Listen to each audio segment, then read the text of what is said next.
어제 저녁에 다니엘 기도회 보신 분들은 아시겠지만은 오늘 본문 말씀과 똑같은 내용이었습니다. 어제 강사 목사님도 한쪽 눈을 실명하고 또 하나님의 은혜를 체험하면서 이 말씀의 의미들을 해석해 나갔습니다. 어제 시청하신 분들은 오늘 목사님 설교가 어떨까 아마 이런 생각도 해 보실 것입니다. 저도 제가 준비한 설교 내용이 나오면 어쩔까 하는 이런 생각도 했습니다.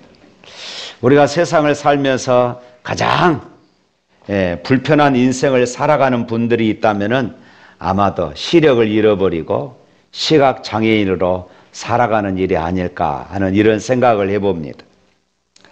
아무것도 볼 수 없다는 사실은 인생의 가능성을 모두 다 빼앗아 버리고 인생의 모든 활동을 마비시켜 버리기도 합니다. 볼 수 없다는 것은 분명히 인생의 비극입니다. 삼중고의 인생을 살았던 이 헬렌 켈러 이 여사는 그녀의 자서전에서 들을 수 없다는 것보다 말할 수 없다는 것보다 더 고통스러운 것은 볼 수 없다는 고통이다. 이런 이 글을 남겼습니다. 그렇지만 그녀는 후일에 앤 설리번 이 선생의 도움으로 이제 마음의 눈을 뜬 후에 또 이렇게 고백을 남기게 됩니다. 내 육체의 눈을 잃어버림보다 더 큰 비극은 마음의 눈을 잃어버리는 것이다. 앞을 보지 못하는 것보다 더 큰 비극은 미래를 보지 못하는 것이다. 이렇게 고백했습니다. 맨 처음에는 볼 수 없다는 이 고통, 이것을 이야기를 했습니다. 그렇지만은 설리번 선생님을 만나고 나서는 바뀌게 됩니다. 내 육신의 눈으로 보지 못하는 것, 이것보다 더 고통스러운 것은 내 마음의 눈, 이 마음의 눈을 잃어버리는 것, 바로 이것이라고 그녀는 고백을 했습니다. 오늘 본문은 이 요한복음에 나타난 이제 표적들 가운데에서 6번째 말씀입니다. 오늘 본문은 이렇게 시작하지요. 1절 다 같이 한번 읽어볼까요? 예수께서 길을 가실 때에 날 때부터 맹인된 사람을 보신지라. 날 때부터 맹인이다. 태어날 때부터 시각장애인이었습니다. 나이가 얼마인지는 모르지만은 그가 성인인 점을 감안하면은 꽤나 긴 세월 동안 고통을 당했으리라 하는 이런 짐작을 해 봅니다. 무엇보다도 눈앞이 안 보여서 육신적으로 얼마나 불편했겠습니까? 항상 다른 사람들의 그런 신세를 져야 합니다. 생활도 구걸해서 겨우 연명하는 이런 형편이었습니다. 그런 가운데 또 주변 사람들에게 얼마나 많은 차별과 그리고 천대를 당했겠습니까? 오늘 본문 2절 말씀에 보면은 제자들이 예수님께 대한 질문, 이 내용을 통해서 당시에 앞을 보지 못하는 이 사람들에 대한 차별이 얼마나 심각했는가를 짐작할 수 있는 내용입니다. 2절 말씀 또 읽어봅니다. 제자들이 물어 이르되 납비여 이 사람이 맹인으로 난 것이 누구의 죄로 인함이니까? 자기이니까? 그의 부모이니까?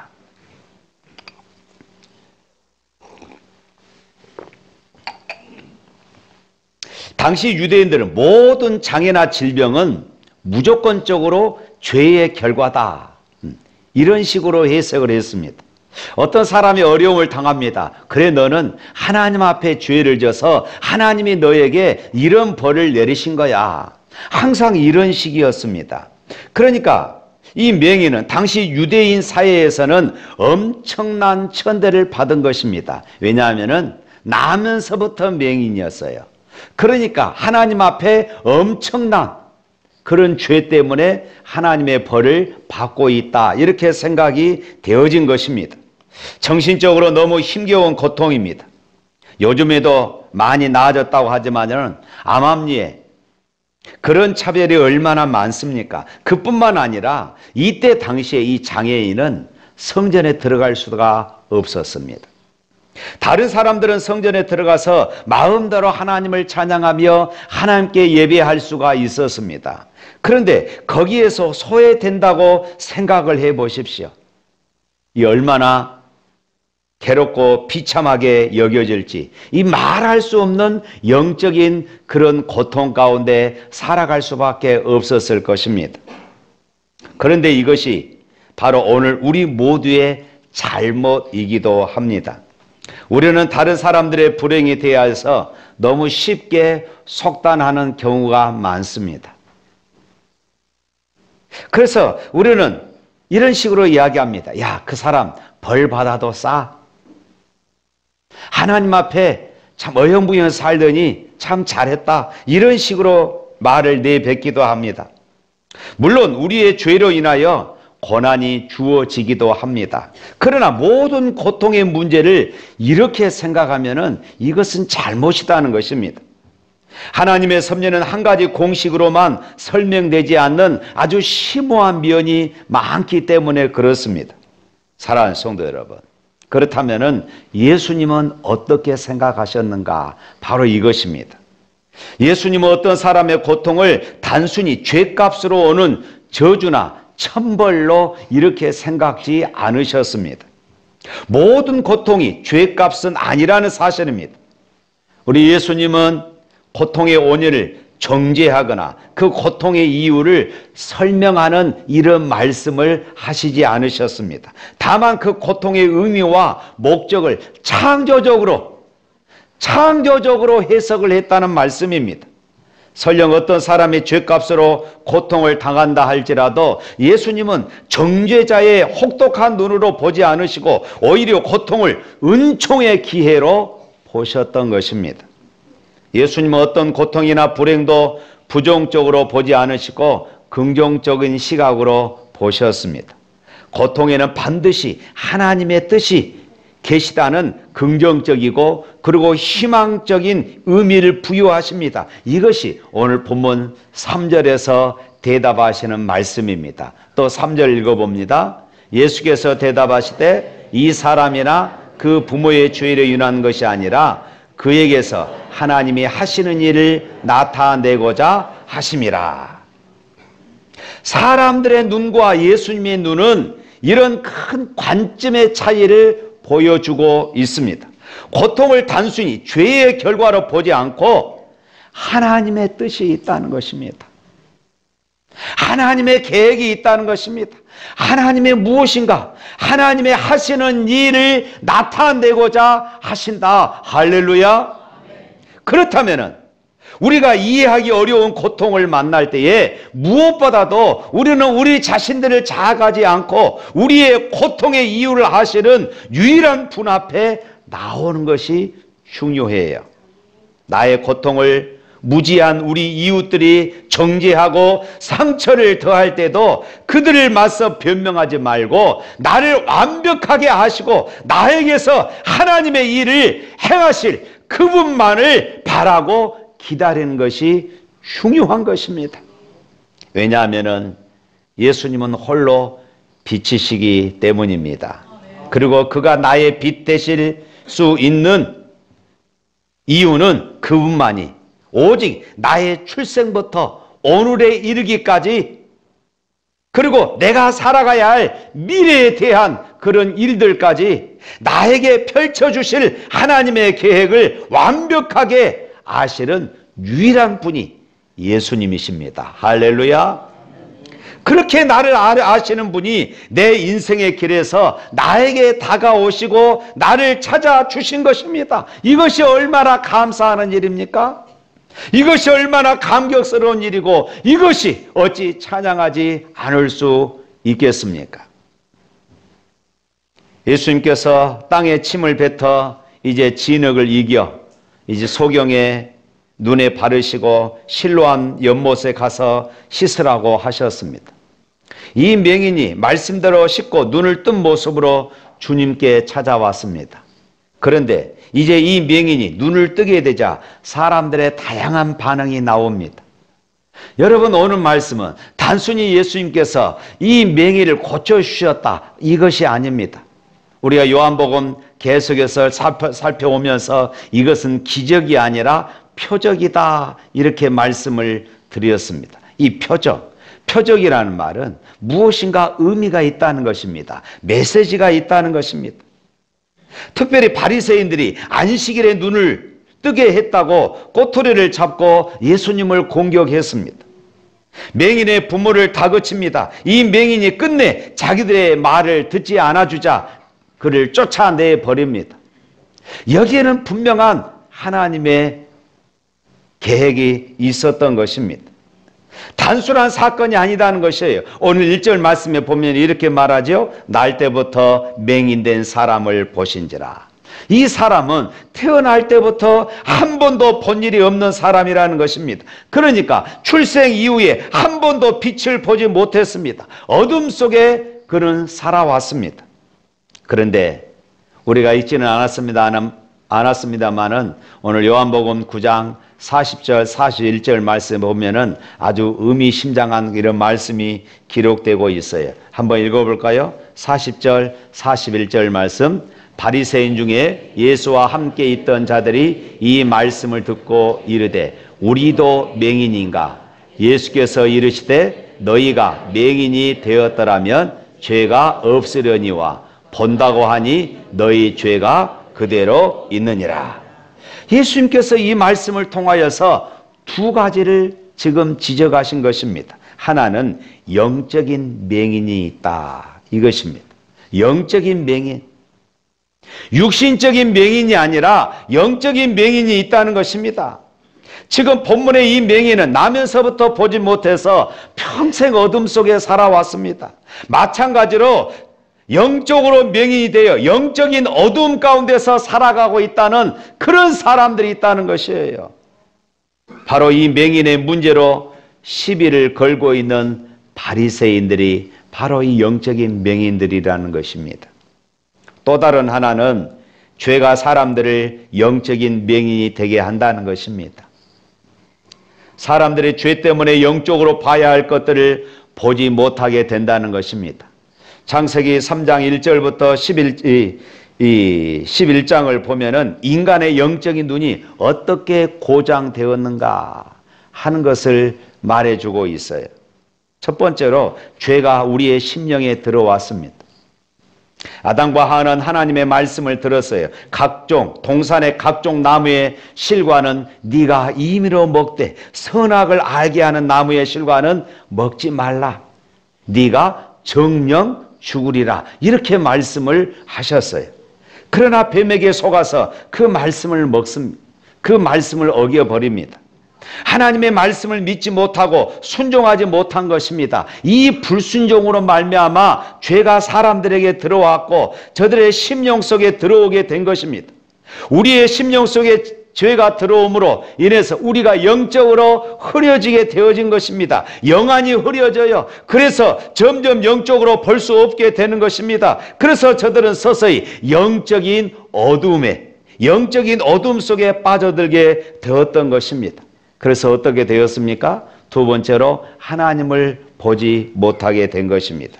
창세기 3장 8절을 보면은 이렇게 말씀하고 있어요. 다 같이 읽어봅니다. 그들이 그날 바람이 불 때에 동산에 거니시는 여호와 하나님의 소리를 듣고 아담과 그의 아내가 여호와 하나님의 낯을 피하여 동산 나무 사이에 숨은지라. 죄가 저들의 심령에 들어오게 되자 저들은 하나님을 두려워서 하나님의 낯을 피해서 그들은 숨어버렸습니다. 하나님이 두려워서 하나님을 뵐 수가 없게 된 것이에요. 처음에는 하나님이 두려워서 피했지만은 이제 점점 하나님이 계신지조차 의식하지 못하게 됩니다. 나아가서 하나님이 어디 있냐고 하나님을 대적하기까지 이르게 되어진 것이에요. 뿐만 아니라 세상을 보는 눈에 이제 문제가 생기기 시작합니다. 사람들의 영적인 눈에 문제가 생겨서 하나님을 제대로 볼 수 없게 되어지자 또 다른 문제가 생깁니다. 사랑하는 사람을 제대로 볼 수 없는 것입니다. 이것 또한 영적인 눈이 고장났기 때문입니다. 창세기 3장 12절에 보면은 또 이렇게 말씀하고 있어요. 또 한번 읽어봅니다. 아담이 이르되 하나님이 주셔서 나와 함께 하신 여자 그가 그 나무 열매를 내게 주므로 내가 먹었나이다. 자기 아내에게 책임을 전가하고 있어요. 그래서 창세기 2장 23절 보면은 아담이 맨 처음에 자기 아내에 대해서 이렇게 고백을 했죠. 또 한번 읽어볼까요? 아담이 이르되 이는 내 뼈 중에 뼈요 내 살 중에 살이라 이것을 남자에게서 취하였은즉 여자라 부리리라 하니라.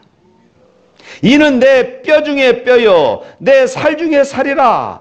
요즘 말로 하면은 그대는 나보다 더 소중한 사람이고 내 생명보다 더 귀중한 사람이라 이렇게 고백을 했습니다. 그런데 이렇게 사랑을 고백했던 아담이 이 여자 때문에 내가 이 모양 이 꼴이 됐습니다. 한탄하는 것입니다. 이 여자 때문에 내가 이 꼴이 되었습니다. 책임을 전가하고 있어요.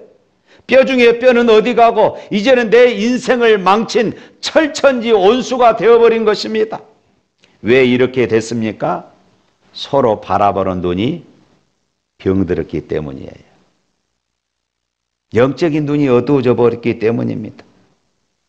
창세기 4장을 보면은 이 눈은 더욱더 심각하게 고장이 나는 사건이 기록되어집니다. 가인이 하나님께서 자기의 제사를 받지 않으시고 동생 아벨의 제사를 받자 동생을 시기하기 시작합니다. 점점 미워하게 되고 급기야 동생을 살인하게 되어지지요. 동생을 동생으로 보지 못하고 이제는 경쟁자로 보게 된 것입니다. 창세기 11장을 보면은 바벨탑 사건이 기록되어져요. 여기에서는 인간의 교만이 얼마나 높았는가 하는 것을 보여줍니다. 모든 것을 동원해서 인간 중심의 악한 문화를 만들고 자연을 착취하고 이제 하나님을 대적하게 되어집니다. 쉽게 말하면은 배는 것이 없어요. 눈에 배는 것이 없어진 것입니다. 영적인 소경이 된 것입니다.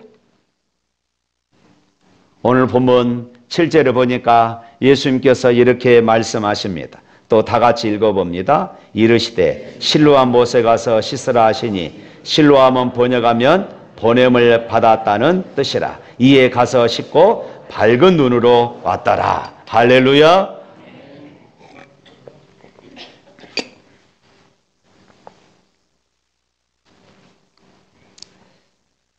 맹인이 눈을 뜨게 됐다는 것을 지금 말씀하고 있어요. 그런데 이 사건은 아까 말씀드렸죠? 표적이었습니다. 요한복음에서 계속해서 강조하고 있는 것은 바로 이것입니다. 메시지를 담고 있습니다. 이 맹인은 육적인 눈을 떴지만은 더욱더 중요한 것, 영적인 눈을 떴다는 것입니다. 본문이 이 점을 말하고 있어요. 오늘 17절을 보면은 바리새인들이 이 눈뜬 사람에게 이렇게 물었어요. 17절 말씀 또 읽어봅니다. 이에 맹인 되었던 자에게 다시 묻되 그 사람이 내 눈을 뜨게 하였으니 너는 그를 어떠한 사람이라 하느냐? 대답하되 선지자니이다. 지금 바리새인들이 어떻게 하면 예수님을 잡을까 하는 이런 빌미를 찾고자 하는 이런 시기입니다.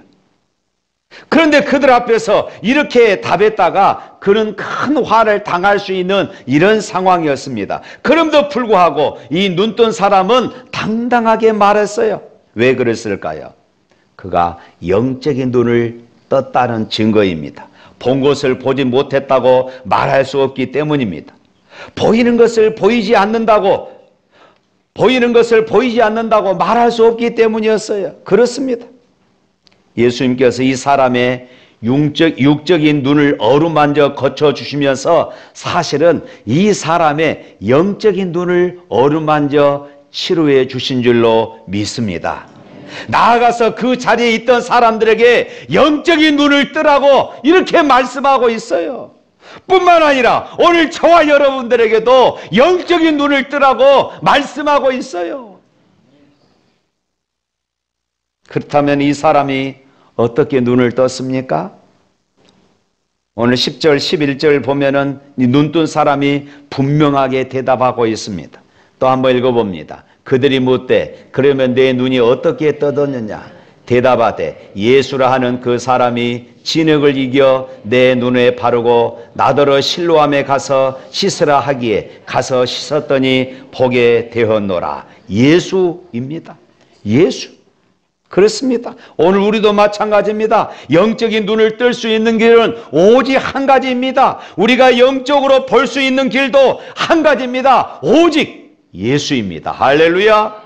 예수님 때문에 영적인 눈을 뜨게 되고 예수님 때문에 우리가 영적인 비밀들을 보게 된 줄로 믿습니다. 사랑하는 성도 여러분, 오늘 우리는 어떤 인생입니까?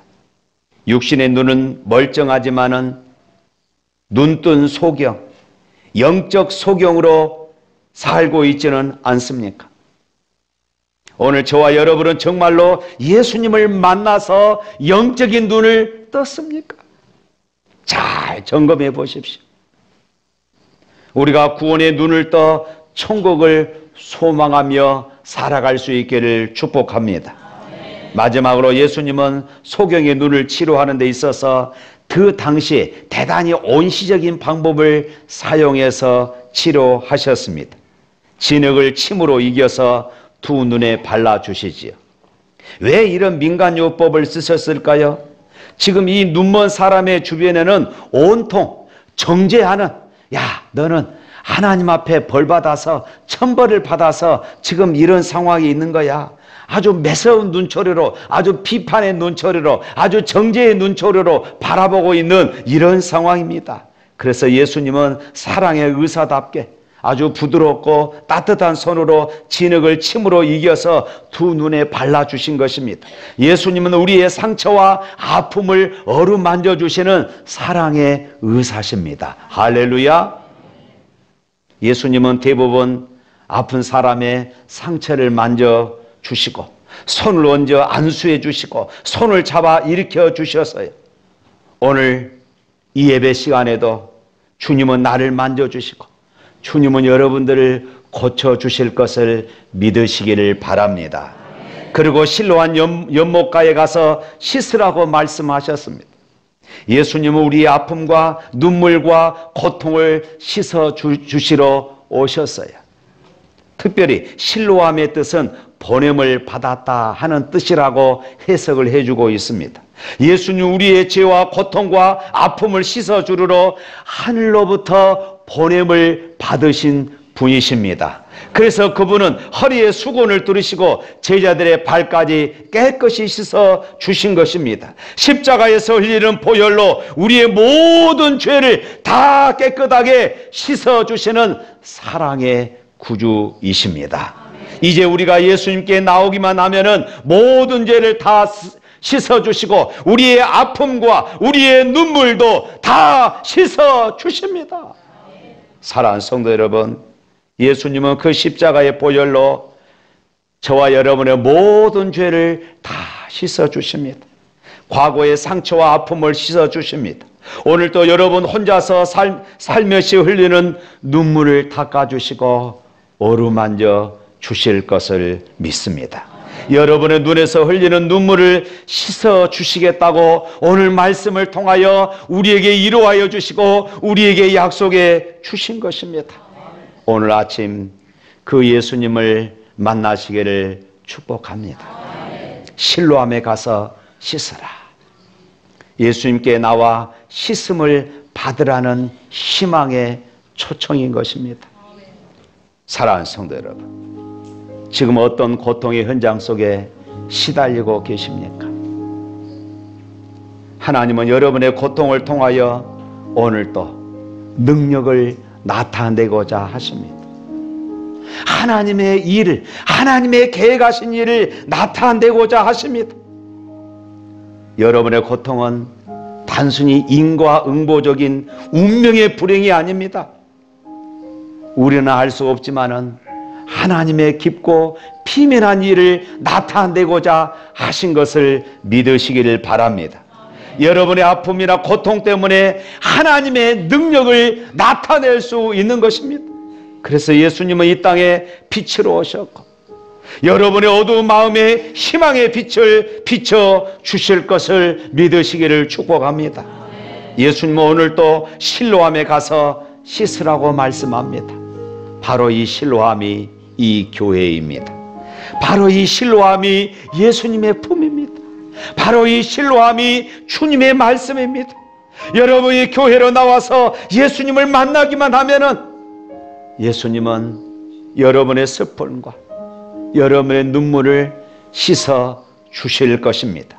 십자가의 보혈로 과거의 상처와 아픔 그리고 죄를 다 씻어 주십니다. 오늘 이 아침 그 사랑의 따뜻한 손길을 느끼시기를 바랍니다. 나를 어루만져 주시고 나를 쓰다마 주시고 나의 눈물을 닦아 주시며 나의 아픔을 씻어 주시는 사랑의 예수님, 그 예수님을 만날 수 있기를 주님의 이름으로 축복합니다. 우리 찬양하겠습니다.